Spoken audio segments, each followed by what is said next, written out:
السلام عليكم اصدقائي، الله يساعدكم. شلونكم؟ مبروك فوز برشلونة، فوز تاريخي، فوز جميل، اداء جميل، لعبة كانت ممتعة. برشلونة هارد لك لكل المدارده، اصدقائي المقربين الابعاد ولكل جمهور ريال مدريد هارد لك.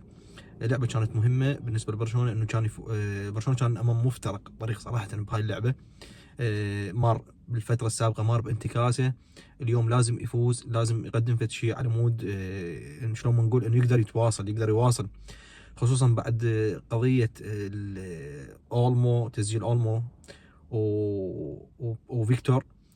فالموضوع كان معقد شويه بالنسبه لبرشلونه على المستوى الاعلامي وعلى المستوى الرياضي كذلك همين.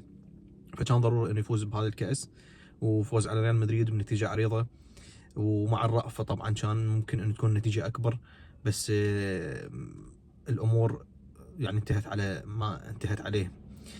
طبعا يعني اكفد موضوع ضروري انا اريد احكي بيه واقول لاي واحد، اي شخص، اي متابع لكرة القدم ما شاف بداية ميسي، يا حبيبي هاي نصيحة من عندي، نصيحة الك.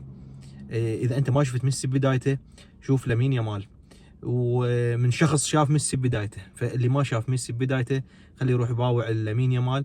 لامين يامال جاي يقدم امور ميسي قدمها بعمر اكبر، يعني من بدايته.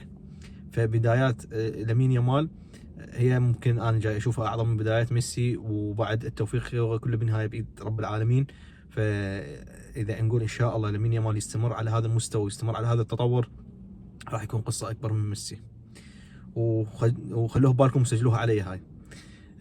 انا يعني كان ببالي هذا الحكي، ببالي هذا الكلام اريد احكيه من زمان، بس تجنبت انه احكيه الى ان اتابع بعد مستوى تطور لامين يامال من اول ما بدا، من اول ما لعب، والتصاعد اللي جاي يصعد بمستواه الى ما وصل عليه اليوم. لامين يامال جاي يقدم اداء ممتاز، وجاي يخليه بدايه افضل وبدايه اقوى من بعض الاساطير اللي شفناهم بعالم كره القدم.